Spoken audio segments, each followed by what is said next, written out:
있습니다.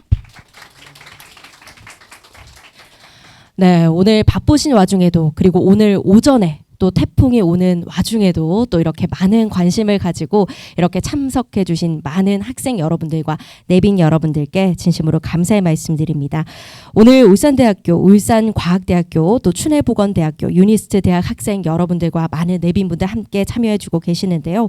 오늘 개최하는 공모전 심사는 지난 6월쯤부터 준비를 해서 이 참여 학생 설명회 그리고 팀별 전문가 멘토링과 같은 여러 과정들을 거쳐왔습니다. 팀별로 학생들이 최종 제안서를 작성을 했고요. 서면 심사 30% 그리고 오늘 진행하는 대면 최종 심사 70%를 반영해서 오늘의 수상팀을 선정할 예정입니다. 울산 지역 대학생들이 국제개발 협력에 대한 관심을 높일 수 있도록 올해 처음 기획한 공모전인 만큼 오늘 참석해 주신 많은 분들께서 관심 있게 또 행사에 참여해 주시면 감사하겠습니다. 오늘 본 대회는 울산대학교 링크 3.0 사업단, 울산과학대학교, 춘해보건대학교, 유니스트, 울산국제개발협력센터가 주관하고 울산창조경제혁신센터, 한국글로컬마케터 양성협회, 한국연구재단, 교육부에서 후원하는 진행하는 행사입니다. 그럼 오늘의 행사 진행 순서 간략하게 소개해드리도록 하겠습니다. 먼저 심사위원분들의 간략한 소개를 진행하도록 할 거고요. 그리고 바로 이어서 9개 팀 학생들의 발표와 준비된 영상을 감상하도록 하겠습니다. 먼저 4개 팀 발표를 진행을 하고요. 저희 10분 정도 휴식한 이후에 나머지 5개 팀의 발표를 진행하도록 하겠습니다. 모든 팀의 발표가 끝나면 10분 동안 휴식 및 채점 결과를 취합하는 시간 가지도록 할 거고요. 바로 이어서 시상식도 진행하도록 하겠습니다. 행사 방식은 팀당 약 10분간 시간이 배정될 예정입니다. 오늘 발표는 영상과 함께 또 진행이 되도록 할 텐데요. 영상에 대한 설명과 팀별 발표는 조금 전 안내 받으신 것처럼 5분 이내로 진행해 주셔야 되는 것 참고해 주시기 바랍니다. 그리고 발표 학생 여러분들은요. 어떤 학교 소속인지 밝히지 마시고 진행을 해 주시면 되겠습니다. 그럼 오늘의 심사 기준에 대해서도 여러분들 아마 많이 궁금해 하실 것 같습니다. 공모 주제 적합성, 실현 가능성, 그리고 아이디어 참신성, 영상 전달력 총 4가지 항목으로 평가할 예정입니다. 9개 팀이 모든 발표를 마치면 심사위원님들께 1분 내외 간단한 심사평을 듣고 전체 기념 촬영 순으로 진행하고자 합니다. 참고로 이번 공모전은요. 참여 학생들에게 많은 시간이 여유롭게 주어지지는 못했다고 합니다. 하지만 이 짧은 시간 동안 학생들이 정말 많은 역량을 발휘해서 준비한 점들 심사위원님들께서는 고려해 주시면 감사하겠습니다. 네, 그럼 오늘 공정한 심사를 진행해 주실 6분의 심사위원분들 앞쪽에 자리하고 계신데요. 여러분들은 심사위원분들의 뒷모습만 보고 계시니까 어떤 분들인지 또 많이 궁금하실 것 같습니다. 심사위원분들 한 분 한 분 소개해 드릴 때마다 여러분들 큰 박수로 오늘 잘 부탁드린다는 마음을 가득 담아서 좀 환영해 주시면 감사하겠습니다. 먼저 오늘 심사위원장이신 개발마케팅연구소 김용빈 연구소장님 소개해 드리겠습니다. 네, 울산국제개발협력센터 이승모 과장님 소개해드립니다. 다음은 동아대학교 정성광 교수님 오늘 이 자리 함께 해주고 계십니다. 울산과학대학교 국제교류어학교육원 이연주 원장님 소개해드리겠습니다. 춘해보건대학교 국제교류원 김창희 원장님 소개해드립니다. 그리고 유니스트 정윤조 파트 리더님 소개해드리겠습니다. 네, 오늘 앞에 계시는 6분께서 여러분들의 심사를 공정하게 진행해 주시도록 하겠습니다. 네, 그럼 이제부터 제1회 국제개발협력 아이디어 공모전 최종 심사 시작하도록 하겠습니다. 여러분들께서 여러분들 전체를 위해서는 응원의 박수 한 번도 보낸 적이 없으니까요. 우리 모두 잘하자라는 의미로 다 함께 박수, 서로를 위한 박수 한번 보내주시면 감사하겠습니다. 네, 그럼 먼저 첫 번째 팀 발표하도록 하겠습니다. 첫 번째 순서는 바슈타 팀 학생들이 발표를 진행하도록 하겠습니다. 바슈타 팀 발표는요. 영상을 먼저 본 이후에 발표 진행하도록 하겠습니다.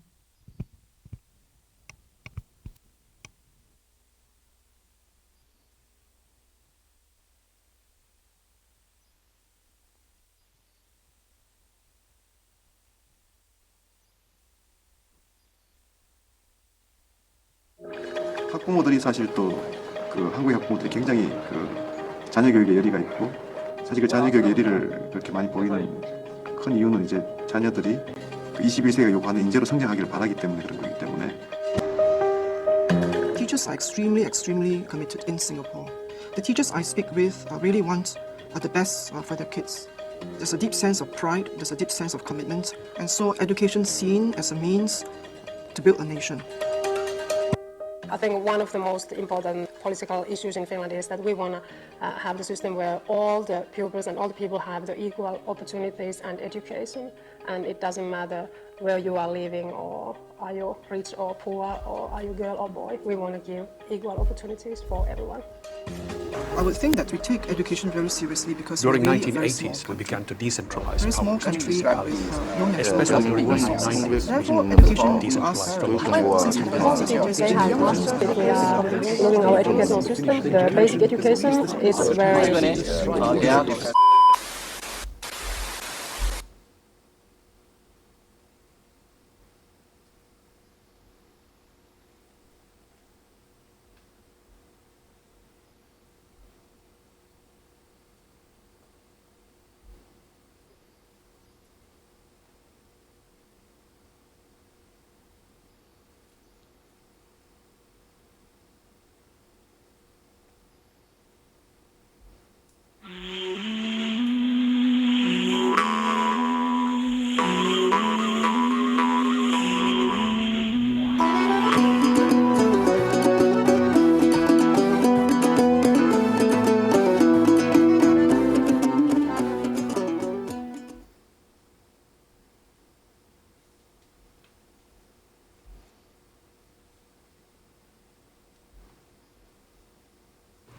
Across the landscapes and vibrant cities of Kyrgyzstan, there is a big crisis in the education system.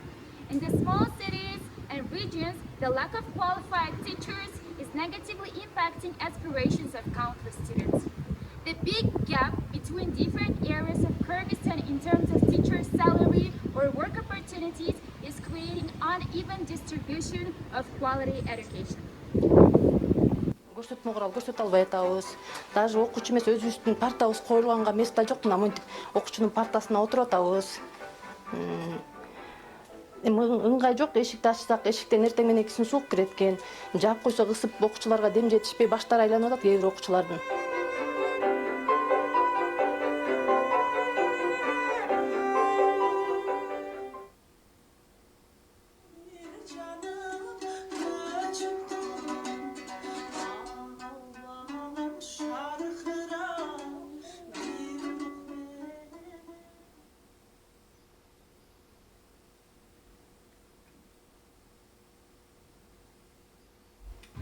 We must not also forget the underprivileged students from the boarding schools. In Kyrgyzstan, this kind of boarding schools usually for those who do not have one or both parents, or for children whose parents have emigrated to another country for earning money, or those who are having financial situation in their families. These children who are facing difficult problems are confined within the walls of their schools. However, these kind of schools usually lack the resources and opportunities for quality learning.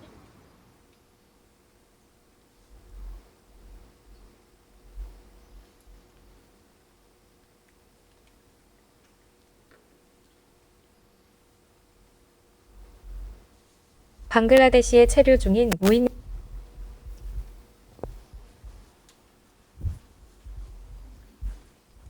안녕하세요. We are Bashta team and we are here to present about the project proposal that we are thinking about. So as you might have seen from the video, the situation of education in Kyrgyzstan is very serious. So we are here to suggest a proposal of enhancing education quality through an online learning platform. So let's begin. So talking about Kyrgyzstan, it's a country in the Central Asia, and we are all from this country, and we know the situation from the first side. So the population of Kyrgyzstan is approximately 7 million people, and 20% of this population is students, are students. So we have 1.4 million students, and half of them are studying in rural areas. So as you see, this is the infographics of the education level conducted from the students. So the majority of the students, this is the red, have low education level, and about the other yellow one shows the satisfactory level of education. And as you see here in percentages, this is very small percentage, show the good and the excellent level of education. So mainly speaking, the education level of in Kyrgyzstan is very bad, low and satisfactory, as you see. So for the background of the research and proposal we have, the problems are the migration of teachers. So teachers need money, as everybody else does. However, they cannot find the opportunities in rural areas. So they have to move to big cities to find better opportunities and to earn more money. So the students in rural areas are left with not qualified teachers, and this is the huge problem. Also, there is a lack of job opportunities for university students. Even though there are a lot of people studying in university education majors, however, they don't have the necessary opportunities to show their skills to be able to teach. And the third background is the lack of proper education to underprivileged students. As mentioned in the video, we are focusing on the underprivileged students from residential schools. So the students live there, and mainly students are orphans and have one parent only. So our platform is trying to solve these problems. So as we have mentioned, number of resident schools in Kyrgyzstan in 2022, there were 133 boarding schools accommodating around 10,000 children. And mostly students, 5% of them are orphans, while 95% have only one or two parents. Here is our solution, the online learning platform. The online, firstly, we want to focus on teaching English and programming languages through this online platform, where teachers will be able to teach their subjects. And this platform is very easy and convenient to use, because at this moment there is no other similar platform in Kyrgyzstan that would make it easy for teachers just to teach and don't care about the administrative work.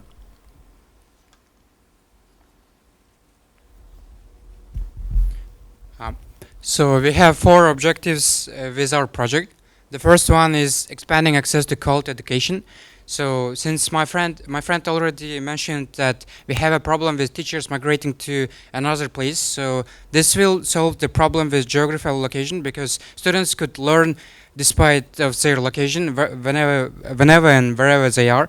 And the second goal is empowering underprivileged students. So our project is focused on boarding school students, those are who left without parents or cannot have proper education.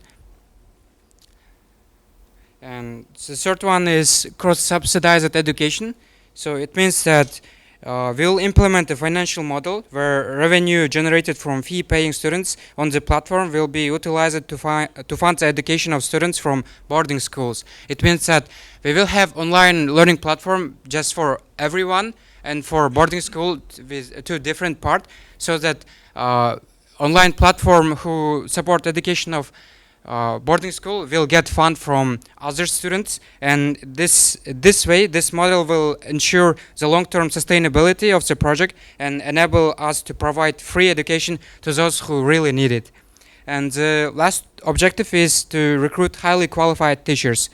So the migration of teachers was really important problem, and our project aims to partner with the Ulsan Metropolitan Ministry of Education to help us empower and develop our local teaching staff by giving our teachers various training sessions and etc. And we have this is a plan of our project. So we have 4 activities. The first one is start with developing online platform, and the platform, as my friend mentioned, it should be interactive platforms that contain everything, so that teachers could only teach and just focus on their teaching, and all administrative work like assessment, exam, and every assignment should be in the platform. We'll equip boarding schools with necessary materials like computers and other stuff that will require them to study properly. And we'll recruit highly qualified teachers. We plan to establish connection with Ulsan National University if needed, so that university students can access to get internship. And we'll have reward system for the teachers. So speaking of the finances, so since we don't have time, let's just focus on the main. So the total necessary for the 3-year project is $850,000. And what is the outcome? What we are trying to achieve by this? So we wanted to have enhanced quality of education. We want to employ 150 skilled teachers to be able to teach on our platform. And also we are aiming to give proper access to education to 7,000 children. Also, as we have mentioned previously, we are going to equip 60 boarding schools, residential schools for orphans, and with necessary materials to access our online platform. And overall, we believe that our project will be helpful to make these students' dream come true. Thank you for your attention.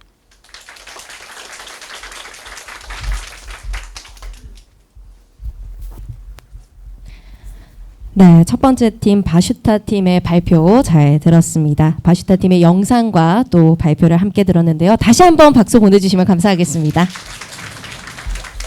네, 그럼 두 번째 팀은요, 미생이 팀의 발표 들어볼 차례입니다. 미생이 팀 경우에는 발표를 먼저 진행한 이후에 영상을 시청하시도록 하겠습니다. 미생이 팀 역시 박수 부탁드리겠습니다. 안녕하십니까. 저희는 방글라데시 난민 복원에 대해 아이디어를 낸 미생이 팀입니다. 저희는 방글라데시에 체류 중인 로힝야족의 전염병 옴치료제 지원 및 난민의 인식 개선 교육에 초점을 맞췄습니다. 현재 지도에 나와 있는 곳이 바로 방글라데시 콕스 바자르 지역입니다. 이곳에는 로힝야족이 국제사회의 무관심과 미얀마 정부의 무책임으로 발생한 대학살과 탄압을 피해 100만 명 이상이 난민촌을 이루어 거주하고 있습니다. 세계에서 가장 큰 난민촌이지만 아는 사람은 드뭅니다. 따라서 저희가 난민촌의 실상을 알려 국제사회에 작은 도움을 이끌어내고자 이러한 아이디어를 제안하게 되었습니다. 이어지는 발표와 영상에서 로힝야 난민들에 대한 관심을 가지고 바라봐 주셨으면 좋겠습니다. 인구 과밀, 열악한 환경의 천막 생활로 생겨난 전염병의 공포가 로힝야 난민들을 두려움에 떨게 하고 있습니다. 그중 전염성이 매우 강한 피부질환인 옴은 동네 약국에서도 치료제를 구할 수 있고 쉽게 회복 가능하지만 계속해서 옴 질환자 수는 증가하고 있습니다. 따라서 저희는 옴 치료제를 지원하는 것은 물론 생활위생 교육과 병원에 대한 부정적 인식 개선 교육을 실시하려고 합니다. 100만 명 이상을 모두 치료하면 좋겠지만 그건 불가능하기 때문에 저희는 구체적인 타겟팅이 필요하다고 판단했습니다. 그래서 저희는 34개의 난민 캠프 중 15번 잠톨리 난민 캠프를 중심으로 진행할 예정입니다. 현재 15번 캠프에 위치한 의료시설이 난민 캠프 중 가장 큰 의료시설이며 하루에 약 400명이 진료할 수 있는 규모 있는 곳으로 15번 캠프 거주자 외에도 타 캠프와 근처 방글라데시 주민들 또한 치료가 가능하다고 합니다. 저희가 15번 캠프에 도움을 준다면 타 캠프에게까지 영향력이 미칠 것으로 예상을 하고 15번 캠프를 중심으로 진행하기로 결정하였습니다. 저희가 준비한 사업 계획은 2가지입니다. 먼저 옴 치료제 및 간이 침대와 침구류를 지원하는 것입니다. 옴 치료제는 이버맥틴과 유락신 연고 2가지를 사용할 예정입니다. 이버맥틴은 성능이 좋은 것으로 나타났지만 아동과 임산부가 사용하기엔 적합하지 않다고 나와 있어서 그들에게는 유락신 연고를 지급할 예정입니다. 옴 치료제를 지원함으로써 옴 질환자 수 감소의 효과를 볼 수 있으며 간이 침대와 침구류를 지원함으로써 옴의 전염성을 빠르게 감소시키고 생활 환경을 개선시킬 수 있습니다. 두 번째로 생활위생 및 난민의 병원에 대한 부정적 인식 개선 교육을 실시할 예정입니다. 이것으로 위생에 대한 경각심 상승, 전염성 질환 예방 및 감소, 병원 방문과 치료 기회 상승의 효과를 볼 수 있습니다. 두 가지 사업 계획이 제대로 이루어진다면 양질의 필수 보건 서비스를 받을 수 있으며 약품 조달과 보편적 의료 보장이 가능해져 로힝야족의 삶의 질이 향상될 것입니다. 이어지는 영상에서는 로힝야족의 현재 상황과 그중 저희가 집중하고자 한 보건의 실상을 알려드릴 예정이며 저희의 구체적 사업 계획과 그로 인한 기대 효과, 울산이 어떠한 연계로 어떠한 도움을 줄 수 있는지를 설명해 드리겠습니다. 이상입니다.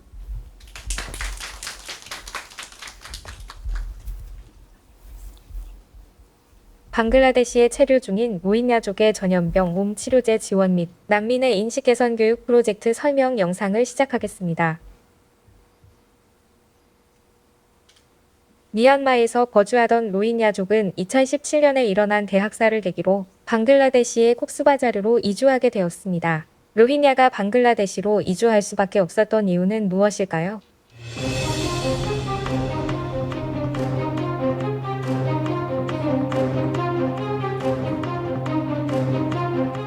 목숨을 건 탈출은 끊이지 않고 있지만 주변 국가의 의면은 계속되고 있습니다. 그렇다면 탈출에 성공한 로힝야들은 어떻게 지낼까요? 현재 방글라데시에는 약 100만 명의 로힝야 난민이 임시 거처에서 살아가고 있습니다. 세계에서 가장 큰 난민 캠프인 이곳의 생활 수준은 매우 열악합니다. 깨끗한 식수, 의료와 안전한 거처를 구할 수 없고 옴 진드기 환자도 치솟아 최근 3년 만에 최고치를 기록했습니다. 무국적 신분으로 로힝야는 생존권, 보호권, 참여권 등 기본권이 박탈된 삶을 살아가고 있습니다. 이들은 일을 할 수도 정규 교육 과정을 밟을 수도 없어 오직 인도적 지원에만 의지해야 합니다. 뿐만 아니라 깨끗한 식수, 위생 및 의료 서비스와 안전한 거처 등의 접근성마저 차단되어 최소한의 존엄성마저 보장되지 않는 열악한 생활 환경에 처해 있습니다. Living in the crowded area, so they are suffering a lot of communicable and non-communicable disease, mostly actually respiratory tract infection and skin disease. 열악한 난민의 생활을 더욱 힘들게 하는 피부병 중 하나인 옴은 옴진드기가 피부 각질층을 파고 들어가 알을 낳아서 발병하는 피부 질환입니다. 옴에 전염될 경우 매우 심한 가려움증과 작은 수포 같은 두드러기가 나타납니다.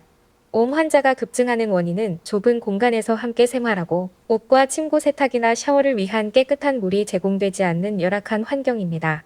또한 옴에 노출될 경우 빠른 속도로 확산되며 재감염률이 높아 과밀한 난민 캠프에서는 옴의 박멸이 쉽지 않습니다. 이들을 위해 옴 치료제 및 간이 침대와 침구류를 지원할 것입니다. 치료제는 이버메틴과 유락신 연고를 제공하는데 이버메틴은 5세 미만 아동과 임산부에게는 적합하지 않아 유락신 연고를 제공합니다. 옴 환자 중 성인은 5,600명, 5세 미만 아동은 1,115명, 임산부는 245명으로 추산되었고 성인에게는 한 명당 이버메틴 2통씩 제공하며 아동과 임산부에게는 유락신 연고를 1통씩 제공합니다. 이것으로 옴 환자 수 감소, 옴 전염성 감소와 치료기간 단축을 기대할 수 있습니다. 대체적으로 로힝야 난민들은 병원에 대한 부정적 인식을 가지고 있어 치료를 마다하거나 병원에 방문하는 것조차 꺼려하는 경우가 있습니다. 그래서 생활위생과 병원에 대한 부정적 인식 개선 교육을 하려 합니다. 첫 번째 생활위생 교육은 주거 환경의 청결 등에 대한 지침서를 제공할 예정입니다. 두 번째 병원에 대한 부정적 인식 개선 교육으로 긍정적인 인식을 할 수 있도록 도와줄 것입니다. 이 교육을 통해 위생에 대한 경각심이 상승하여 전염성 질환을 감소시키고 예방할 수 있으며 또한 병원 방문과 치료 기회 증가의 효과를 기대할 수 있습니다. 교육과 치료제 지원 등이 제대로 이루어진다면 양질의 필수 보건 서비스를 받을 수 있으며 약품 조달과 보편적 의료 보장이 가능해져 삶의 질이 향상될 것입니다. 울산 요양병원에서 옴 전염에 발생한 사례 실한 모습을 확인할 수 있습니다. 옴 전염병은 현재 국내에서도 관리가 소홀하다면 발생할 가능성이 다분합니다. 울산대 병원의 감염병 대처, 예방 행위와 치료 체계를 보면 감염병 관리에 뛰어난 모습을 볼 수 있습니다. 울산대 병원의 감염병에 대한 전문성을 바탕으로 보건교육을 실시할 것입니다. 또한 울산대 병원이 의료의 질과 환자 안전 수준을 향상시켜줄 수 있는 충분한 영향력이 있다는 4주기 의료기관 인증 획득 등의 객관적 지표에 따라 열악한 환경 속의 로힝야 15번 난민 캠프 거주자를 대상으로 한 보건교육을 실시하여 로힝야 난민들의 삶의 질을 향상시킬 수 있는 효과를 기대할 수 있습니다. 우수한 감염병 대처 능력을 가진 울산대 병원의 사회공헌가들의 도움을 받아 이 프로젝트를 진행합니다. 난민들이 안전하고 존중받는 새로운 삶을 살 수 있도록 돕는 것은 우리 모두의 책임입니다. We are on a highway. 네, 두 번째 팀 미생이 팀의 발표와 영상 보셨습니다. 세 번째 순서는 언더 더 씨 팀의 학생들의 발표인데요. 역시 발표를 먼저 진행한 이후에 영상을 시청하도록 하겠습니다. 언더 더 씨 팀 발표를 할 학생들 역시 박수로 모시겠습니다.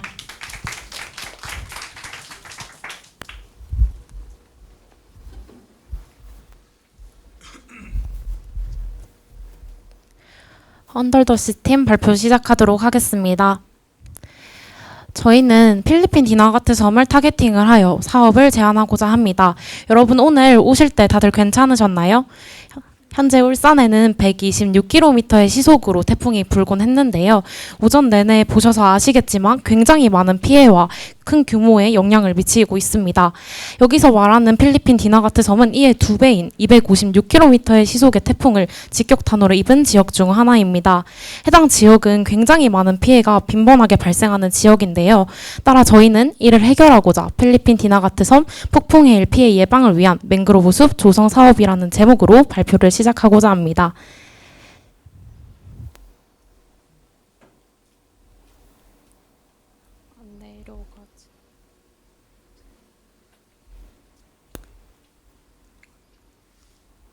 목차를 간단하게 먼저 소개를 하자면 우선 사업을 소개를 먼저 하고 그 다음 영상 소개로 넘어가도록 하겠습니다. 사업 소개는 사업 목적부터 사업 정당성까지 저희가 영상에서 다 다루지 못했던 내용들을 주로 이야기를 나눠볼 예정입니다. 우선 발굴 배경 및 사업 목적에 대해 간략하게 말씀드리도록 하겠습니다. 앞서 말씀드렸던 것과 같이 필리핀 디나가트 섬은 필리핀 내부에서도 남부에 위치하고 있고 또 소농민들로만 이루어진 곳이라서 태풍의 피해 그리고 폭풍 해일의 피해가 굉장히 크게 있는 곳입니다. 해당 곳의 폭풍 해일로 인한 피해를 예방하고 더 나아가 폭풍 해일로 인한 피해를 회복하는 것에 초점을 두고 위 사업을 기획을 하였습니다. 좀 더 자세히 얘기를 해보자면 맹그로브 숲을 조성을 하여 폭풍 해일로 인한 피해를 예방하고 또 폭풍 해일 피해를 재활 및 회복하는 것에 초점을 맞춘 사업이라고 할 수 있습니다.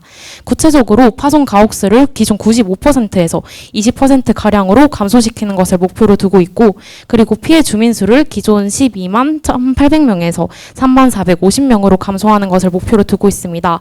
이 수치가 너무 큰 것이 아니냐고 말씀하실 수도 있는데 필리핀 인근 국가인 말레이시아에서 실제로 맹그로브 숲을 조성하여 굉장히 많은 피해 수치를 감소시킨 경험이 있습니다. 따라 이 정도 수치는 목표 적절성에 정당하다고 얘기할 수 있습니다. 다음으로 간단한 연도별 추진 계획에 대해서 말씀드리도록 하겠습니다. 저희는 총 4단계로 나눠서 진행을 하고자 하는데요. 우선 가장 1차 연도에 시행될 조성 준비 단계에서는 워킹 그룹을 형성하고자 합니다. 저희가 차용하고자 하는 모델인 울산의 심리대숲 또한 시민들과 지자체가 협력하여 진행을 했던 사업인데요. 따라서 저희도 저희 대한민국 전문가뿐만 아니라 필리핀 디나가트 섬의 전문가들 그리고 지방자치단체 그리고 주민 대표 더 나아가서 필리핀을 대상으로 이미 활동을 하고 있는 GSL이나 옥스팜과 같은 NGO 단체들과 협력하여 워킹그룹을 형성한다면 위 사업이 끝난 이후에도 더 발전되고 관리될 수 있다고 생각합니다. 2차년도와 3차년도에서는 각각 2개의 지역으로 나눠서 대상으로 하는 사업 조정을 시행하고자 합니다. 그리고 마지막은 관리 및 평가 단계로 이 사업이 끝나고 나서도 지속적으로 발전되고 이어나갈 수 있도록 해당 내용을 정리, 전수하는 과정을 거치려고 합니다.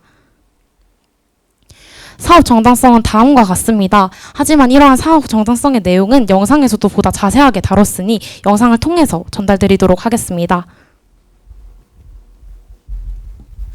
네, 바로 지금 영상 소개 파트로 넘어가겠습니다. 먼저 저희 영상 제작 의도 및 목적은 위 사업의 발굴 배경, 사업의 구체적인 진행 방향, 그리고 사업의 신형 가능성과 정당성에 대한 내용을 주로 담았는데 이 내용을 통해서 저희 관련 기관과 정부를 설득하기 위해 저희가 영상을 제작한 것이 저희 주 목적이라고 할 수 있습니다. 네, 저희 영상은 크게 4가지 파트로 분류할 수 있는데요. 첫 번째 파트는 필리핀 디나가트 섬의 피해 현황과 디나가트 섬 및 필리핀 정부의 정책 현황에 대한 내용입니다.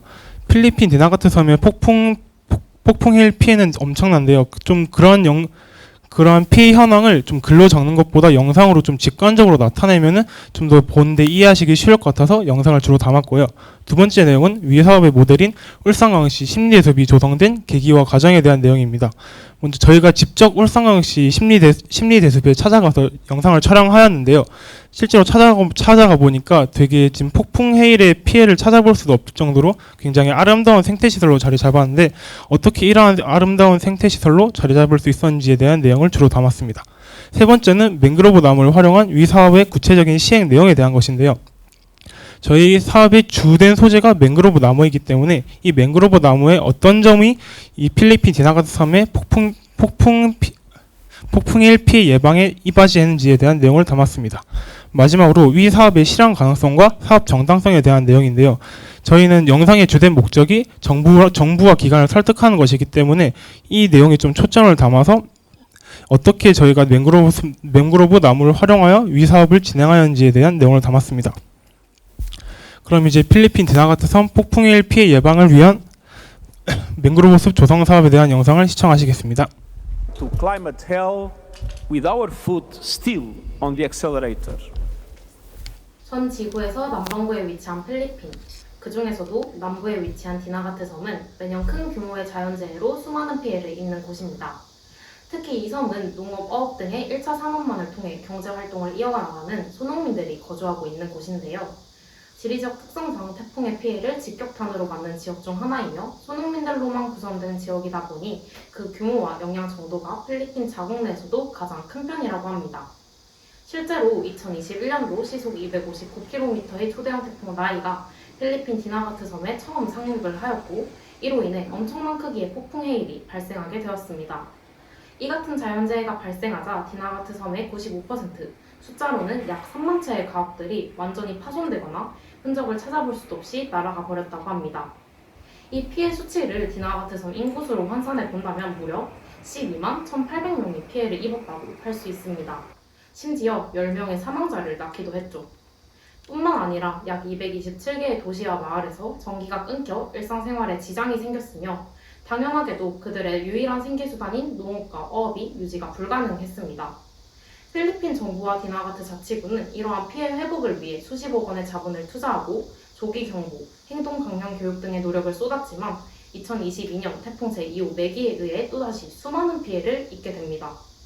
대한민국의 울산광역시도 이와 유사한 경험을 겪었던 지역입니다. 일제감정기부터 지속적인 태화강 범람 피해 발생을 가만히 볼 수 없었던 울산광역시 지자체와 주민들은 피해를 최소화하고자 태화강 인근 토지에 대나무를 심기 시작하였는데요.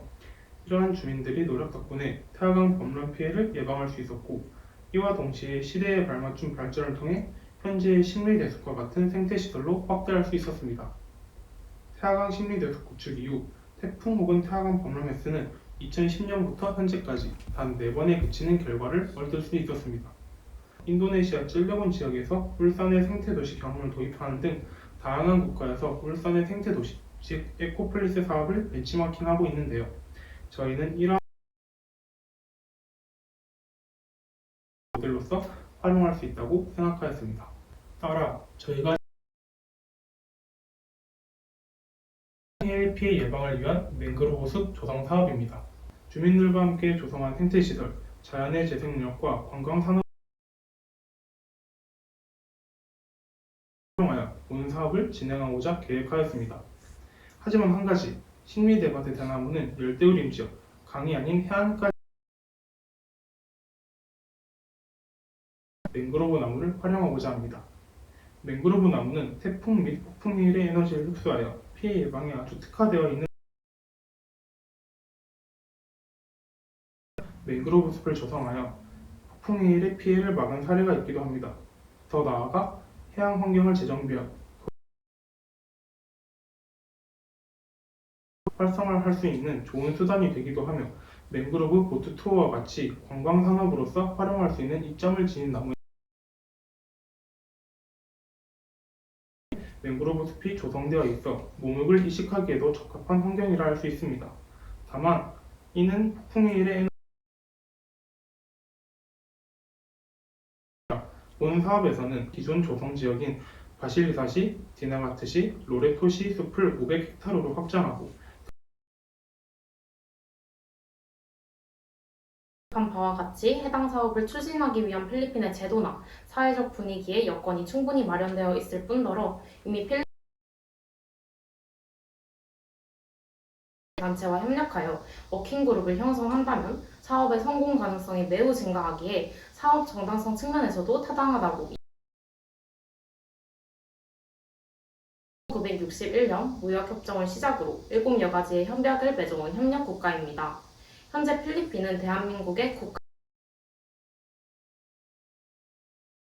필리핀 CPS 지원 분야 중 재해예방 분야이자 더 나아가 SDG 13번 기후행동에 해당하는 대한민국의 국제개발협력 정책에 적합한 사업입니다.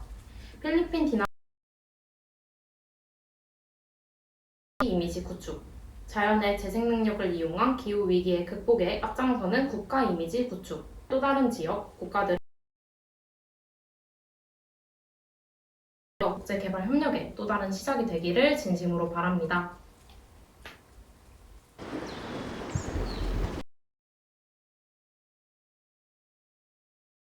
잘 보셨습니다.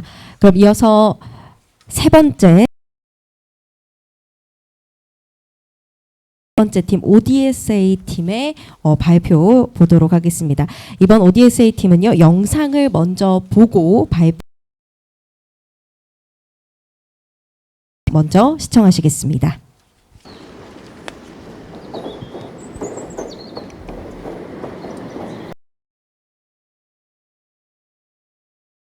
안녕하세요. ODSA 팀입니다.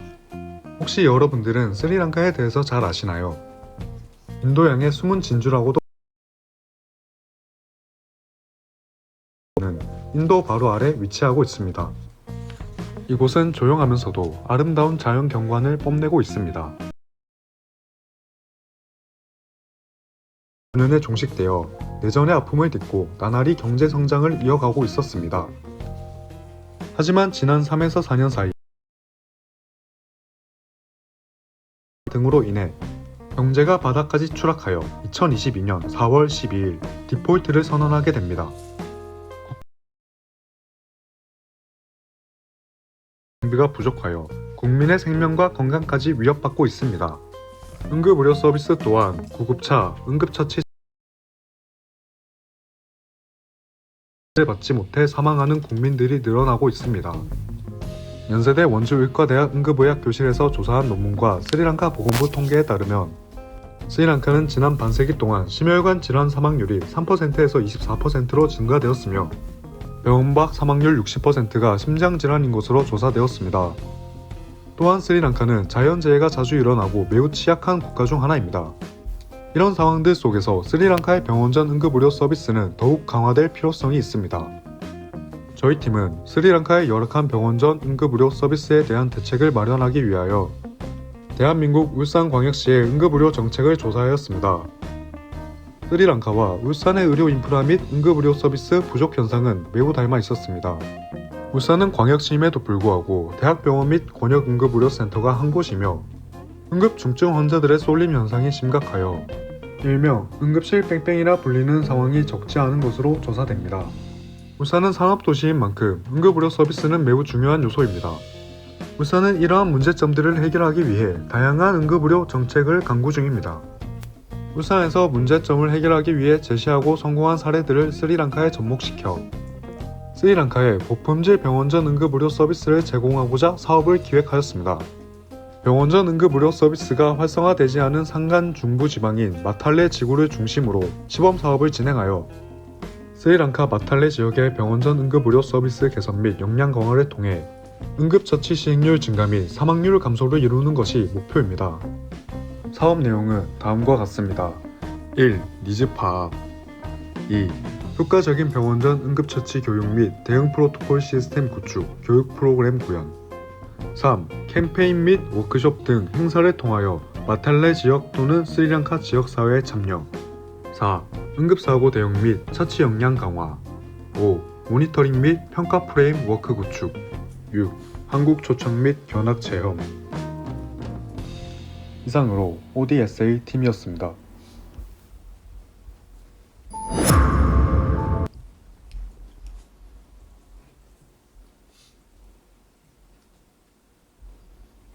영상 잘 보셨나요? 부족한 영상 설명과 추가적인 내용을 발표하게 된 ODSA 팀 김유빈입니다. 반갑습니다.